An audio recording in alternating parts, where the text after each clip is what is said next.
Web page not loading? Here's how to get back online fast on Windows 11. First, double-check your internet connection. Make sure your Wi-Fi or Ethernet is working.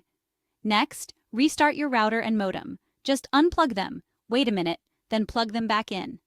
Still stuck? Clear your browser cache. In Chrome, head to Settings, Privacy and Security, then Clear Browsing Data. Select All Time and clear it. Now flush your DNS cache. Open Command Prompt as administrator, type ipconfig/flushdns and hit Enter.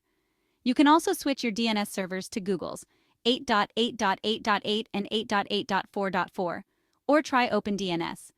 If it's still not working, reset your network settings. Go to Settings, Network and Internet, Advanced Network Settings, then Network Reset. Disable any proxy or VPN, and if needed, briefly turn off your firewall or antivirus. Just remember to re-enable them. Run a malware scan as well. Finally, try a different browser to see if the issue is browser-specific. Follow these steps and you'll be back online in no time.